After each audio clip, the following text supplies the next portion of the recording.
Telefonu da çatıp verdik müşterinin televizörüne de. Vaktilayet'in duyucu havasına geldik. Hazır 4 kameramız var. Biz de Türkmenistan kanalı içine devam.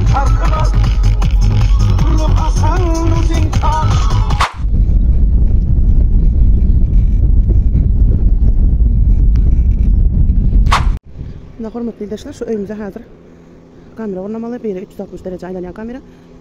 Tıqalan 3'sem adım zat gelende algılayıcı yani. Şolar yağlı kameramız devam edeceğiz.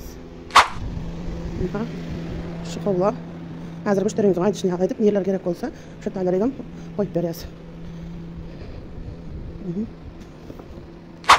Hürmetli arkadaşlar, kameramızın ilk birincisi şutayı koyduk. Onlu kamera diyenleri gecede ışıklarını yakıp alıyor. Sesinden eşitip oluyor mehriban arkadaşlar. Şutayını alıyor. Şöyle uyumu onu alıyor.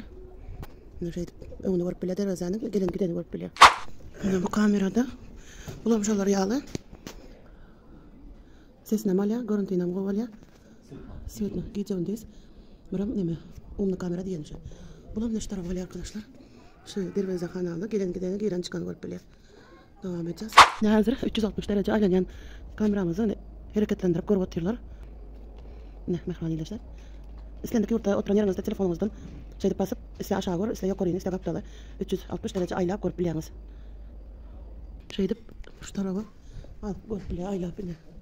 Şöyle 360 derece islendik yerine aylap görüp biliyor. Nizam mehriban arkadaşlar, içki görünüşü koyulan kamera. Şulam sesem hala. Şeyler koklar görüyor. Şunlar ya. Ana. Gel plan köprek.